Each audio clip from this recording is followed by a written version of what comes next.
Hi, my name is Chen. I'm going to be one of the poets you're going to be seeing on Poemtree, and this poem is part of our Spoken Word Wednesday series. As you guys know, most poetry is dedicated to someone because they plant that seed, they gave you that idea for that poem. So this poem in particular is going to be dedicated to all those people that fall in love with someone with a little wanderlust. And even though you love them, you have to let them go. And as you wait for them to come back, you're always thinking about them. This poem in particular is going to be called City Girl. I'm falling for a girl who falls in love with cities.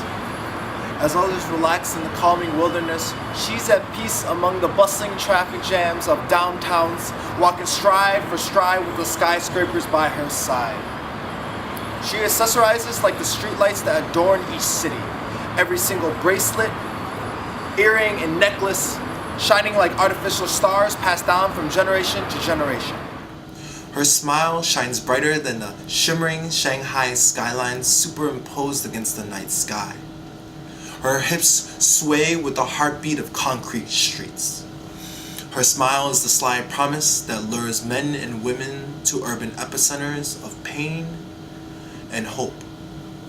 She is both hypnotic and tantalizing, just like a city should be. It shows in the way she walks. It's distinctive and fast-paced, like horse hoops galloping on cement pavements.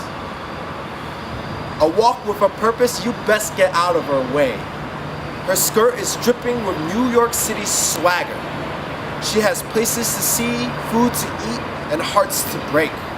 Simplicity in the reign at the 17 of age, she vowed to one day return to Victoria Peak to again indulge in the smells and sights of colonial culinary mismatches.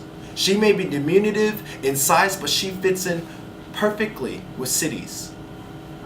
She is like caramelized Portuguese egg tarts and silk-hosed Hong Kong milk teas. She'll tell you that her favorite city is Shanghai, a study abroad that spawned a love affair across nations, a city that is built on Chinese ideology and westernized buildings. Flourishing with expats and dreams, how easy it must be to fall in love in a city full of 26 million hearts. But home is Philadelphia. Historically familiar, the first capital of a young nation, but like the nation that outgrew and moved its capital, she learned to span her reaches and branches from the roots in which she began to love from. Her love outgrew the city she grew up in. So ever so often, she runs away to New York City to hone her love for urban settings, the nocturnal zoo in which animals are let loose on the street. She learns to mimic them and their love and appreciation for a city that houses all their ambition and fears, a city that she desperately wants to lock herself up in. I met her on the beautiful lakefront of Chicago, surprising her with skyscrapers instead of flowers. She may never love my city as much as I do, but I would still tell her that her beautiful smile reminds me of the Magnificent Mile, and she is as cool as Lake Michigan on a bright summer day and as breathtaking as any Chicago winter night. I'm hoping she's willing to take the elevator all the way up to the 103rd floor to peer down from our skydive across miles of city streets as my heart skips down city blocks at the thought of her next to me. Because I fell for a girl who falls in love with cities. Because I love cities too. And I hope to find someone like her to explore and find a city to call home.